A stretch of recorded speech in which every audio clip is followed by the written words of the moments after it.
उत्तराखंड के पहाड़ों के बीच बसा एक छोटा सा गांव। हरी भरी घाटियां, ठंडी हवा और दूर से आती मंदिर की घंटियों की आवाज। इसी गांव में खड़ा था एक पुराना जर्जर मकान, 4 भाइयों की पुरखों की धरोहर।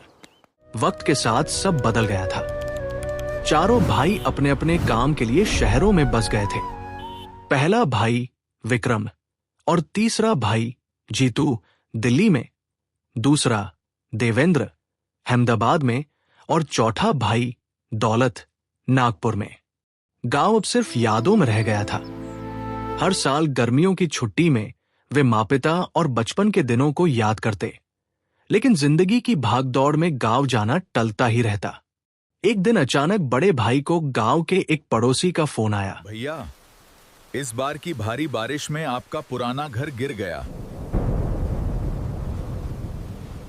फोन सुनते ही बड़े भाई का दिल टूट गया और उन्होंने तुरंत ये बात अपने सभी छोटे भाइयों के साथ साझा की।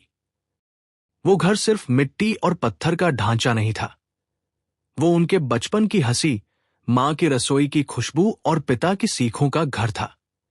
उस रात चारों भाइयों की वीडियो कॉल हुई। कुछ देर तक सब चुप रहे। क्या हम सच में अपनी जड़ों को यूं ही खत्म होने देंगे? दूसरे भाई ने धीरे से कहा, हमने शहरों में बहुत कुछ बनाया, लेकिन जो असली था उसे खो दिया। तभी बड़े भाई ने याद करते हुए कहा, याद है जब हम छोटे थे तो बाबूजी कहते थे कि ये घर सिर्फ पत्थरों का ढांचा नहीं बल्कि हमारी जड़ों की पहचान है। फिर उन्होंने दृढ़ता से फैसला लिया, हम उस घर को फिर से बनाएंगे, पहले से भी बेहतर। कुछ ही दिनों में चारों भाई पगडंडियों से चलते हुए गांव पहुंचे।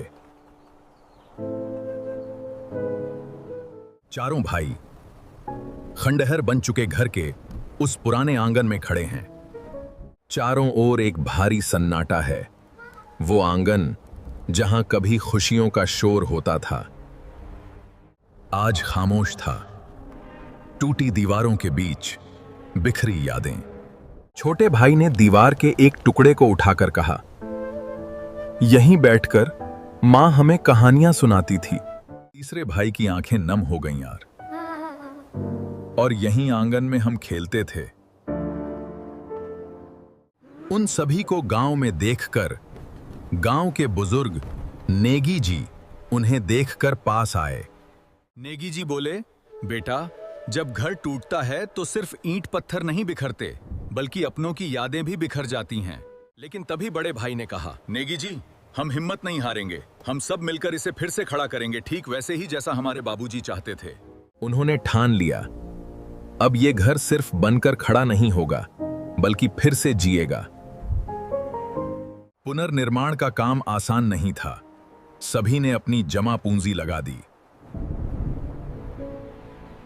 कुछ महीनों बाद वो घर फिर से खड़ा था, पहले से मजबूत, पहले से सुंदर। आंगन में तुलसी का पौधा, छत पर पहाड़ी पत्थर और दीवारों पर वही पुरानी गर्माहट। गृह प्रवेश के दिन चारों भाई एक साथ बैठे थे। बड़े भाई ने कहा, हमने सिर्फ एक घर नहीं बनाया, हमने अपनी पहचान वापस पाई है। हाँ। अब ये घर कभी खाली नहीं रहेगा, हर साल हम यहां आएंगे।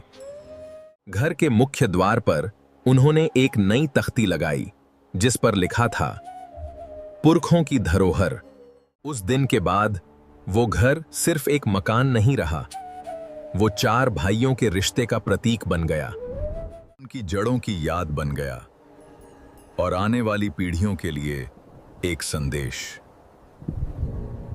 जो अपने पुरखों को याद रखते हैं वो कभी अपनी पहचान नहीं खोते।